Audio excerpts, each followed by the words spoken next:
The mission of Friends of Abandoned Cemeteries is to identify neglected or abandoned cemeteries here on Staten Island, to restore them back to their original dignity, to protect and preserve them going forward, and also to identify some of the past records that may have been lost and identify those gravestones that may not have proper markings as well. Currently there are 19 abandoned cemeteries on Staten Island, of which we handle approximately 9 or 10 that are currently on our roster. The goal is to restore the other remaining 10 that are here on Staten Island and bring them back to their original intentions. My Kiwanis Club got involved in a cleanup. Very simple cleanup on Lake Cemetery on Forest Avenue. And what I discovered from the director, the current director right now, Lynn Rogers at the time, was that I had family in one of these abandoned cemeteries. So it really hit home. I didn't understand, or really know much about abandoned cemeteries until someone told me that you had family in here. This was one of your family plots. And so it turned out it was a baby. And so it really hit home for me. And I just started having kids at that point, and I said, this is not right. What would happen if this was Moravian Cemetery or St. Peter's? What would people do if they came back and found Moravian all boarded up? And it's something that resonated with me. I felt a wrong needed to be righted. So I got more involved, eventually worked my way up to be president and chairman of the group, and we've identified and restored other cemeteries since. We've had some proud moments, specifically Lake Cemetery, Staten Island Cemetery, and now Travis. Travis is a beautiful park right now, and it has a site of one of the only battles that ever occurred here on Staten Island, occurred in Travis. And now they have a beautiful park and a restored cemetery with some history involved.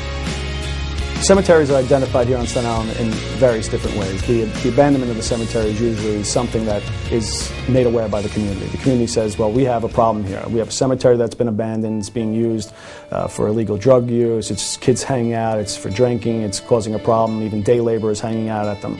So oftentimes the community identifies a problem. Well, once we've refurbished these cemeteries, the functionality can be multiple-fold. Certainly the primacy is to get them back to be cemeteries. So people go back and visit and pay respects to their loved ones that have passed before them. That's the original intent of the cemeteries. But what we found is that there is other after effects. Is that these properties are also educational. We've had Boy Scouts, we've had Eagle Scouts go to these cemeteries and do entire historics on families, like the Decker family here on Staten Island, or the Fountain family here on Staten Island, the Van Name family. These are all streets here on Staten Island. These are all very prominent, venerable families that have existed on Staten Island. So there's other things other than just bringing back the cemetery. There's history here. There's World War I, Civil War heroes, Revolutionary War heroes. So it's not just about preserving the cemetery for its intended use, it's also about preserving the history that went into the cemetery. The finances of Friends of Abandoned Cemeteries is interesting. It's not exactly a sexy charity. We're not raising funds for the elderly or for children. So raising funds is difficult, but maintaining a property, as we all know as homeowners, is very expensive. None of us take any salaries. We all do this for volunteerism and to better our community. So really when it comes down to someone donating to Friends of Abandoned Cemeteries, they're donating directly to improving their community. The money goes nowhere else but to those cemeteries. So when we do go out to the community, we get a good response. It's usually from the people that are directly impacted by an abandoned cemetery in their community. But the foundations on Staten Island have been exceptional. Individual donors that have family members in there. Some prominent families are in these cemeteries that are abandoned. And so those families come around and they give us annual maintenance agreements and donations. And those are the donations that make it possible for us to do what we do. The interesting stories was from the Fountain family.